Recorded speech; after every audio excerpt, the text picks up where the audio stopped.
प्रश्न ये उठता है कि जो कबीर शब्द आया है वेदों में, ये कबीर कैसे बना? चुप रहना भाई, बंद करना तेरा बकवास, बंद कर अभी। थियरी करता है सब, मालूम है सब। प्रश्न आया है, वेदों में प्रमाण है कि कबीर साहब भगवान हैं, आप किसकी पूजा करते हो?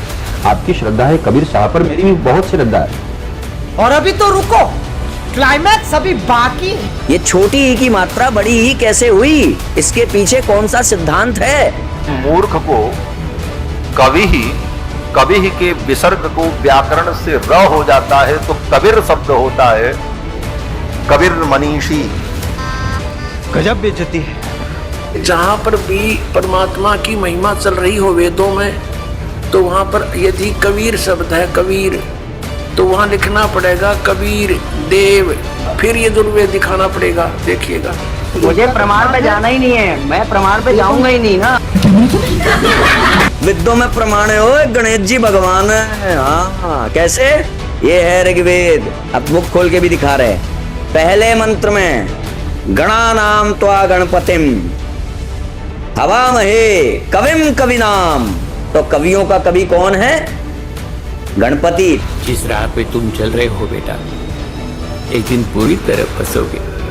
अभी बता दे भाई, अभी बता दे। प्रथम आदि गणेश मनाऊं, शरण कमल का ध्यान लगाऊं। आदि गणेश ये गणेश नहीं, ये शंकर वाला बेटा। तो दर्शकों, जब वेदों में कबीर शब्द गूंजता है तो सवाल उठता है, ये कबीर कौन है? कोई साधारण कवि या स्वयं परमात्मा? आज इसी विषय पर इस ज्ञान युद्ध में एक और है शंकराचार्य का चेला और दूसरी और है संत रामपाल जी। अब फैसला आपको करना है कि कौन बता रहा है सच और किसके पास है आध्यात्मिक ज्ञान। यदि आप हमारे चैनल पर पहली बार आए हैं तो वीडियो को लाइक करें और चैनल को सब्सक्राइब करें। कमेंट में अपनी राय जरूर दें। तो चलिए शुरू करते हैं। प्रश्न ये उठता है कि जो कबीर शब्द आया है वेदों में, ये कबीर कैसे बना? ये छोटी ई की मात्रा बड़ी ई कैसे हुई? इसके पीछे कौन सा सिद्धांत है? कौन सा सूत्र है संस्कृत का? वाह को बा कैसे कहा गया? जब रा नहीं है तो रा कैसे लगा? और अगर कबीर लिखा है तो कबीर कैसे हो गया? ठीक है, इसमें एक प्रश्न और खड़ा हो जाता है कि अगर वेदों में किसी नाम को परमेश्वर के लिए इंगित किया गया है तो उस नाम का कोई भी व्यक्ति क्या भगवान बन जाएगा? उस नाम के किसी भी व्यक्ति को परमेश्वर की उपाधि दे दी जाएगी, परमेश्वर मान लिया जाएगा। अगर मेरा नाम शंकर है और भगवान शिव की वहां पर बात हो रही, मेरा नाम विष्णु है और वहां पर भगवान विष्णु की बात हो रही, परमात्मा का नाम विष्णु है, तो मेरे को भगवान मान लेना उचित होगा? नहीं। इसीलिए कहते हैं परंपरा प्राप्त आचार्य गुरु गोविंद और ग्रंथ। जब गुरु गोविंद उस जो व्याख्या की जा रही है उसके अनुसार जो गोविंद है वो गोविंद सिद्ध होगा, सच्चिदानंद स्वरूप परमेश्वर सिद्ध होगा, पूर्ण परमेश्वर सिद्ध होगा, अनंत अबाध्य सिद्ध होगा, गुरुओं के द्वारा प्रतिपादित होगा और वो जो ज्ञान है वो शास्त्रों के द्वारा भी प्रामाणिक होगा। तब इन तीन चीजों के आधार पर जो प्राप्त होगा वो धर्म कहलाएगा, वो ब्रह्म कहलाएगा। ऐसे थोड़ी ना कि उससे मिलता जुलता कोई भी जो नाम है वो हो गया परमेश्वर। ये कोई तरीका है क्या? तो ध्यान रखो, ऐसे ये कौन सा आधार है भाई कि अगर वेदों में कोई नाम आ गया तो उस नाम से मिलता जुलता एग्जैक्ट नाम भी सेम नहीं है, मिलते जुलते नाम के आधार पे हम सब प्रमाणित कर लेंगे वेदों में प्रमाण है और कबीर सब भगवान है। मगर अब क्या है कि जिस तरीके की भाषा में आपको आता है समझ में, उसी तरीके की भाषा में बात करेंगे। तो क्या है वो भाषा कि अगर कवि शब्द का अर्थ इनके अनुसार कबीर है, कवि शब्द का अर्थ इनके अनुसार परमेश्वर है, परमात्मा है, परम ब्रह्म है, ठीक है, मान लिया ओए, मान लिया। ऋग्वेद 2:23:1 में लिखा हुआ है कि कवि जो है एक नहीं है, यानी कि आपका जो परमात्मा है वो एक नहीं है, उसके जैसे बहुत हैं। ऋग्वेद 2:23:1 उसमें क्या लिखा हुआ है? कविम कविनाम, यानी कवियों का कवि कौन है पता है? मेरे पीछे दिख रहे हैं, पीछे दिख रहे हैं आप लोगों मेरे? ज्वाला सी जलती है आंखों में जिसके भी दिल में तेरा नाम हो। हाँ, गणपति महाराज। कवियों के कवि कौन हैं? गणपति महाराज। आपके अनुसार जिस परमात्मा को कवि कहा गया है वो कवि एक नहीं है, बहुत सारे हैं, कविम कविनाम। और वो जो बहुत सारे कवि हैं उनमें भी जो उन सबका बॉस है, उन सबका ईश्वर है, उन सबका प्रमुख है, श्रेष्ठ है, उन सब में वो हैं गणपति महाराज। ये क्या लिखा है? ये लिखा है ऋग्वेद में। आप लोग अब तक कह रहे होंगे कि आपने हमारे रामपाल दास जी की तरह ग्रंथ क्यों नहीं दिखाया, केवल श्लोक क्रमांक मंत्र क्रमांक क्यों बोले हैं। बुक खोल के दिखाओ, बुक खोल के दिखाओ। ऐसे भी कुछ लोग होंगे। अरे भैया, जो आदमी आपसे झूठ बोल सकता है वो आपको झूठ बनाने के लिए, आप मिथ्या प्रचार करने के लिए नकली ग्रंथ भी छपवा सकता है। ठीक है, हमने आपको इतने कट्टा भर के प्रमाण दिए ना। कट्टा होता है ना, जो गेहूं का कट्टा आता है, बोरी 100 किलो की, वो कट्टा भर के प्रमाण दिए हैं। और इस वीडियो के साथ, ये अंतिम वीडियो है, तो इस वीडियो के साथ आपको PDF का लिंक मिल जाएगा डिस्क्रिप्शन में। कट्टा भर के प्रमाण लेके घूमना। वेदों में प्रमाण है कबीर साहब के भगवान गणेश हैं। क्या घूमोगे लेके? वेदों में प्रमाण है, ओ गणेश जी भगवान है। हाँ, कैसे? ये है ऋग्वेद। अब बुक खोल के भी दिखा रहे हैं। ऋग्वेद दूसरा मंडल। कौन सा मंडल? दूसरा मंडल। ऋग्वेद दूसरा मंडल, दूसरे मंडल का 23वां सूक्त। क्या लिखा है पहले मंत्र में? गणानाम त्वा गणपतिम हवामहे कविम कविनाम। क्या लिखा है? कविम कविनाम। तो कवियों का कवि कौन है? गणपति। तो अगर आप ये कहते हो कि कवि जो है परमात्मा के लिए कहा गया है, कबीर के लिए कहा गया है, तो उनका परमात्मा कौन है? गणपति, गणेश। तो आज से कहना चालू करना, वेदों में प्रमाण है, ओए गणपति भगवान है। कवियों के कवि ओए गणपति भगवान है। कबीरों में कबीर के भगवान गणपति महाराज हैं, है ना? ये कहना चालू करना। दोस्तों, अभी आपने सुने शंकराचार्य जी के चेले के आध्यात्मिक विचार। आइए अब नजर डालते हैं संत रामपाल जी महाराज के आध्यात्मिक विचारों पर। प्रथम आदि गणेश मनाऊं, चरण कमल का ध्यान लगाऊं। आदि गणेश, ये गणेश नहीं, ये शंकर वाला बेटा नहीं। आदि गणेश, गण माने देवता, ईश माने उनका मालिक, यानी सबका मालिक। तो एक का है गणेश, आदि गणेश, सबसे पहले वाला मालिक। वो परमात्मा पूर्ण ब्रह्म है। देखना, अपने रूप को सरल करता हुआ वह कांति में परमात्मा। यहां इन्होंने कबीर को अर्थ सर्वज्ञ लिख दिया, यहां लिखना था वो कबीर देव। अब ये कंसेप्ट यहां क्लियर फेर करना पड़ेगा कि जहां पर भी परमात्मा की महिमा चल रही हो वेदों में, तो वहां पर यदि कबीर शब्द है, कबीर, तो वहां लिखना पड़ेगा कबीर देव। जैसे ये खुद लिखते हैं, ये संस्कृत और व्याकरण के ज्ञाता। अब फिर यजुर्वेद दिखाना पड़ेगा। देखिएगा, ये यजुर्वेद है, ये महर्षि दान सरस्वती कृत। प्रकाशक है सर्वदेशी कार्य प्रतिनिधि सभा 2/5 महर्षि दयानंद रामला मैदान नई दिल्ली। और ये महर्षि दान सरस्वती द्वारा इसका अनुवाद किया गया है। और मुद्रक Prince offset printers 1510 Pataudi house Daryaganj नई दिल्ली से ये छपा है। यजुर्वेद अध्याय नंबर 36 में, 60 से अध्याय आरंभ 36 में, और मंत्र नंबर 1 में यहां यजु शब्द लिखा है। यजु, रचम वाचम प्रपदे मनो यजु प्रपदे। इस यजु का अर्थ अनुवाद करते समय महर्षि दानंद ने यहां सही किया है। यजु का अर्थ लिख दिया यजुर्वेद, बिल्कुल ठीक किया। यदि यहां यजु का अर्थ के मैं अन्य कर देता, क्योंकि यजु माने होता है परमात्मा से मिलने की विधि, यानी यज्ञ स्तुतियां, ये भी अर्थ होता। अगर यहां वो ये अर्थ कर देता तो यहां महिमा थी यजुर्वेद की, तो यजुर्वेद ना लिखकर कुछ अन्य अर्थ कर देने से अनर्थ हो जाता, और जिसकी महिमा बोली जा रही है उसको पहचान नहीं पाते। इसी प्रकार जहां पर भी कबीर लिखा हो, कबीर जिसके अपसर्ग लगा दी जाती है, तो वहां लिखना चाहिए कबीर देव। और कबीर देव लिखने से फिर बात सुलझ गई। हम उसको कबीर देव कहने लगे, कबीर हम वह को वह बोलते हैं। तो कबीर देव बने परमात्मा, कबीर साहब। तो ये कवि जहां लिखा है इन्होंने, कवि कोई सर्वज्ञ नहीं होता, ये भी भूल लगी है इनको।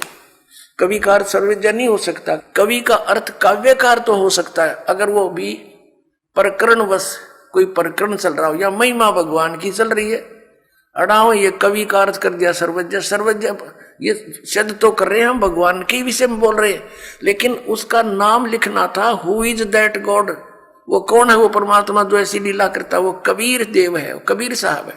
फिर आइए, अब हम फिर ऋग्वेद पर आ गए हैं, जो अभी आपको दिखाया था। ये इन्हीं के द्वारा प्रकाशित है, और ये वही हम ऋग्वेद, हम फिर उसी पर आगे ऋग्वेद मंडल नंबर 9 सूक्त 86 के मंत्र 26 पर यज्ञ करने वाले यजमानों के लिए, यानी भक्ति करने वाले भक्तों के लिए, यजमान कहो से भगत कहो, परमात्मा सब रास्तों को सुगम करता हुआ उनके विघ्नों को मर्दन करता है, उनके संकटों का नाश करता है, उनको पवित्र करता हुआ और अपने रूप को सरल करता हुआ वह कांति में परमात्मा। यहां कबीर देव लिखना था। ये देखो, ये कबीर अतो, हम इसको कबीर बोलने लगे, वह को वह, ये कबीर है, हम कबीर बोलते हैं। अब देखिएगा, इसका इन्होंने यहां संधि छेद करके ये ऐसे लिख लिया, ये अपसर्ग लगा दिए दो, जैसे यजु में लगाए थे तो यजुर्वेद लिख दिया, वो ठीक किया। तो यहाँ कबीर देव लिख देते, कबीर देव, इनकी संस्कृत व्याकरण भी बनी रहती, कबीर देव लिख देते। और हम कबीर साहब बोलते हैं उसको, वह को वह बोलते हैं, कबीर साहब, कबीर देव, कबीर परमेश्वर। तो यहाँ ये महिमा किसकी है? कबीर देव। क्या लिखा है कि वह कांति में परमात्मा कबीर देव, या लिखना था कबीर देव, कबीर साहब विद्युत के समान क्रीड़ा करता हुआ, यानी विद्युत जैसी, बिजली जैसी गति से चलता हुआ वर्णीय पुरुष को प्राप्त होता है। अच्छी आत्मा, वर्णीय माने अच्छी आत्मा को प्राप्त होता है। आगे देखो वो कहाँ रहता है भगवान? 27वें मंत्र में, ऋग्वेद मंडल नंबर 9 सूक्त 86 मंत्र 27 में, जो परमात्मा ध्युलोक के तीसरे पृष्ठ पर विराजमान है। ध्युलोक माने उस तेजो में लोक के, सतलोक के तीसरे पृष्ठ पर विराजमान है। सतलोक के तीसरे पृष्ठ पर, तीसरे स्थान पर, यानी उसमें भी विभाजित है। टॉप मोस्ट प्लेस पर स्वयं परमात्मा विद्यमान है और नीचे अन्य सृष्टि है। सभी इसी प्रकार सृष्टि है जैसे यहाँ पर है। इसको समझने के लिए ऐसा समझो जैसे दिल्ली और बाह्य दिल्ली होती है, तो परमात्मा उस ध्रुवलोक के तीसरे पृष्ठ पर वहां रहता है, वहां विराजमान है, साकार है, मनुष्य दृश्य है, वहां से गति करके आता है। अब देखना ऋग्वेद मंडल नंबर 9 सूक्त 82 मंत्र नंबर 1, जो सर्व उत्पादक प्रभु, सबकी उत्पत्ति करने वाला परमेश्वर, प्रकाशमान सद्गुणों की वृष्टि करने वाला, पापों का नाश करने वाला, हरण करने वाला है, वह राजेव, राजा के समान। ये देखना, ये है 269 पृष्ठ पे। अब हम पढ़ेंगे 270 पृष्ठ पे। राजा के समान दर्शनीय है, राजा के समान देखने योग्य है, साकार है, मनुष्य दृश्य है। ये वेद गवाही दे रहे हैं इन्हीं के कर कमलों से, जो भगवान को निराकार निराकार करके और दुनिया को बरगलाया करते थे। आज उन्हीं के कर कमलों से, उन पवित्र सदग्रंथों में परमात्मा ने दया करके ये ठीक अनुवाद करा दिया ना। ये अड़ंगा भी कर सकते थे, क्योंकि अन्य सब जगह उल्टा लिख रखा, भगवान निराकार है।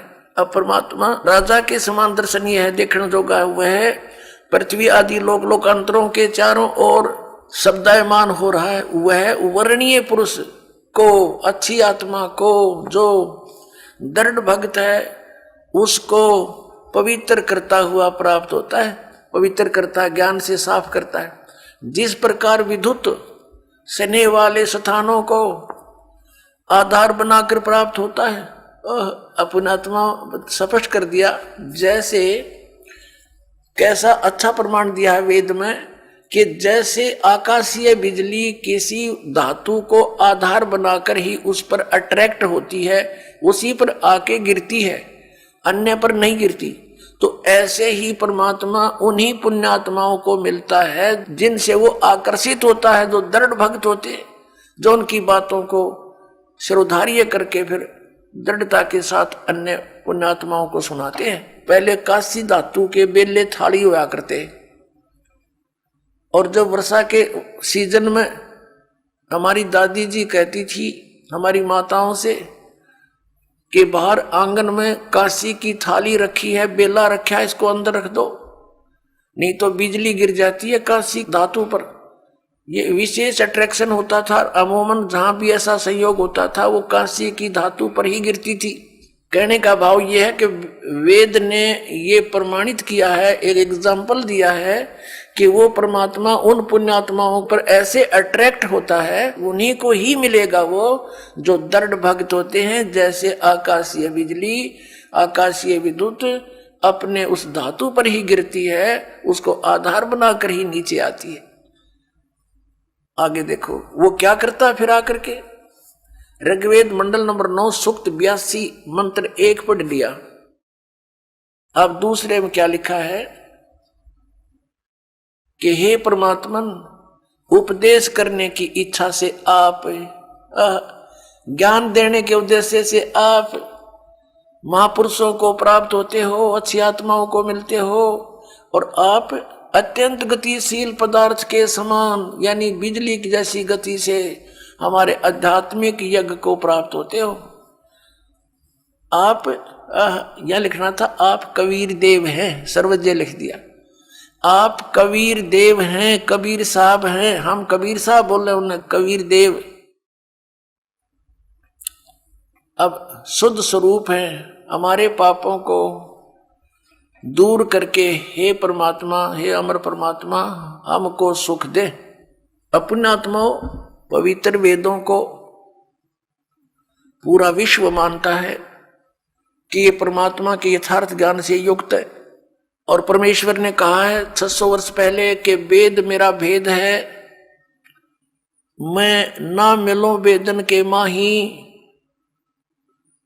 और जौन वेद से मैं मिलूं वो वेद जानते नहीं, जौन वेद से मैं मिलूं वो वेद जानते नहीं। कबीर परमेश्वर ने कहा था कि धर्मदास, हे प्यारी आत्मा, ये चारों वेद मेरा ही गुणगान कर रही है, पर इसको ये समझ नहीं पा रहे। इस वीडियो को देखने के बाद आपकी क्या राय है, कमेंट में जरूर बताएं। ऐसी ही और वीडियो देखने के लिए हमारे चैनल को सब्सक्राइब करें और वीडियो को ज़्यादा से ज़्यादा शेयर करें। धन्यवाद।